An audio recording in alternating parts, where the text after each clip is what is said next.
جی میاں صاحب، میرا کویسچن یہ تھا آپ سے کہ آپ خود ناظم بھی رہے. آپ نے کہا کہ وہ مشرف صاحب کے دور میں سسٹم جو ہے روشناس کرایا گیا، وہ تو آپ ہمیں بتا سکتے ہیں کہ وہ کتنا ڈیلیور آپ نے کیا اور ڈیلیور کیوں کر نہیں ہوا. صوبے بنانے سے جو پاکستان کے گورننس کے مسائل ہیں جس کا آپ نے احاطہ کیا، اسٹنٹنگ گروتھ کی بات کی، ایشوز کی بات کی، اس زیادہ صوبے بنانے سے اس کا حل ممکن ہوگا یا اپنے نئی پولیٹیکل کلاس پیدا کرنے کے سے اس کا حل ہوگا؟ کیونکہ آپ بار بار اس بات پر اصرار کر رہے ہیں کہ فیملی وہ گرڈ لاک ہے پولیٹیکل پارٹیز میں، کچھ حد تک وہ بات صحیح بھی ہے، لیکن جیسے اب آپ ایز اے ناظم آئے، آپ اس کے بعد پالیٹکس میں نیشنل لیول پہ نہیں آئے، آپ نے جو آپ کا اکیڈیمیا کا بیک گراؤنڈ ہے یا آپ نے اپنے چینل جو ہے اس کو سیٹ اپ کیا، وہ کیا ڈریون فورس ہوگی ان چھوٹے چھوٹے؟ میرا تعلق خیبر پختونخوا سے، آپ نے ہمارے ضلع کو بھی لکھا ہے کہ اس کو صوبہ بنا دیں، کیا وہاں سے پولیٹیکل لیڈرشپ جنریٹ ہو جائے گی؟ بلوچستان ایک صوبہ ہے، وہاں کا سب سے بڑا ایشو ہے کہ جو ریسورسز ان کو ایلوکیٹ ہوئے NFC کے تحت. سوال یہ ہے کہ گورننس کو بہتر کرنے کے لیے یہ آئیڈیا جو آپ کے ذہن میں ہے کہ اگر تمام ڈویژنز کو صوبے بنا دیے جائیں اس سے گورننس بہتر ہوگی، یہ میں جاننا چاہ رہا ہوں کہ یہ آئیڈیا آپ کے ذہن میں کیوں کر آیا؟ اور آپ ایز اے ناظم تھے، کیا لوکل ابھی بات حامد میر صاحب نے کہا کہ جو لوکل باڈیز کا وہاں پر اتنا فٹ سٹیپ اس لیے نظر نہیں آیا پنجاب کے فلڈز میں کیونکہ ہم موجود ہی نہیں. تو میں یہ جاننا چاہ رہا ہوں آئے گا کہ اس سے یہ معاملہ حل ہو جائے گا اگر 33 صوبے پاکستان کے بن گئے، سٹنٹنگ گروتھ کے مسائل، نئی پولیٹیکل لیڈرشپ، یہ چیزیں سامنے آ جائیں گی، پھر ٹھیک ہو جائیں گی انشاءاللہ. اس میں کم از کم یہ ہو جائے گا جی، جو ہم نے بات کی نا ابھی، ایک یہ بھی بات ہوئی کہ لیڈرشپ تو آرگینکلی گرون لیڈرشپ تو ہمارے پاس ہے ہی نہیں.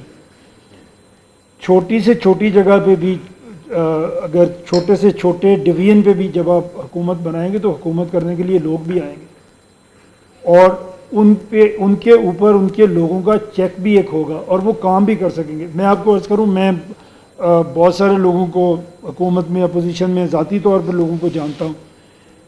لوگ شاید اتنے برے نہیں ہیں، سسٹم ہی نہیں ہے جس میں آپ کام کر سکیں. آپ کسی کو بھی لے آئیں، اس سسٹم کے اندر ڈال دیں، نہیں پرفارم کر سکے گا کیونکہ یہ سسٹم روک دیتا ہے آپ کو پرفارم کرنے سے. اب نہیں کر سکتے. اب میرا ایک پولیٹیکل پارٹی کے ساتھ تعلق ہے، میں کہوں گا میری پارٹی نے کمال کر دیا، لیکن لائیں نا اس کا ذرا آڈٹ کر کے دیکھ لیں، کچھ بھی نہیں نکلا ہوگا. لوگ آپ کے ابھی ہمارے بھی جو CMs ہیں، پرائم منسٹر ہیں، دن رات کام میں لگے رہتے ہوں گے. آپ ایک سال کے بعد آڈٹ کر کے دیکھ لیں، چیزیں خراب ہوئی ہوں گی، بہتر تو نہیں ہو رہی ہماری.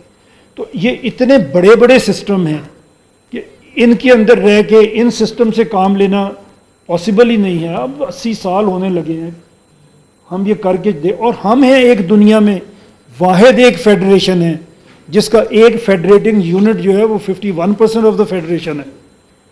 یہ دنیا میں کہیں بھی نہیں ہے. تو ہم بہت سیانے ہیں، یہ دنیا بیوقوف ہے.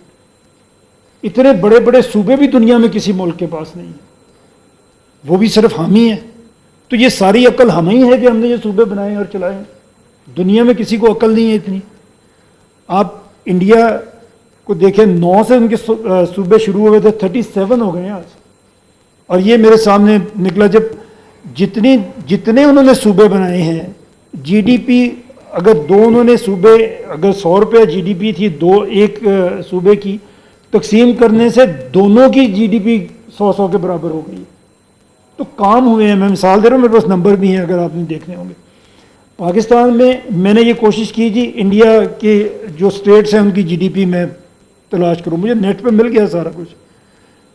پاکستان میں مجھے نہیں ملی صوبوں کی، 4 صوبوں کی GDP بنتی نہیں ہے یہاں پہ. اس طرح کیلکولیٹ ہی نہیں کس طرح سے ہم کرتے، کیونکہ جواب ہی نہیں دینا پڑے گا. تو اگر ایک چھوٹا صوبہ بھی ہے، ہم آپس میں بیٹھے ہوئے اگر نام بھی لیں، بلوچستان ہے، چلیں بلوچستان اپنی GDP اپنے پیسوں کے لحاظ سے محنت کرے، کچھ کرے، اور وہ کہے جی میں نے تو دیکھیں 25% گروتھ لے کے آ گئے، اور پنجاب فیل ہو گیا، وہ تو 5% گروتھ لے کے آیا. تو ہم تو کیلکولیٹ ہی نہیں کر رہے. جواب کہاں سے دیں گے؟ مقابلہ کہاں سے کریں گے؟ فیصلہ کہاں سے کریں گے؟ یہ چیزیں ہیں. یہ اتنی اگر آسانی سے ہو سکتا، کوئی نہ کوئی لیڈر تو کر لیتا یار. 80 سال میں کہیں تو میں نظر آتی کہ بہتری آ گئی. کسی سے بھی نہیں آ رہی، کوئی بھی نہیں کر پا رہا.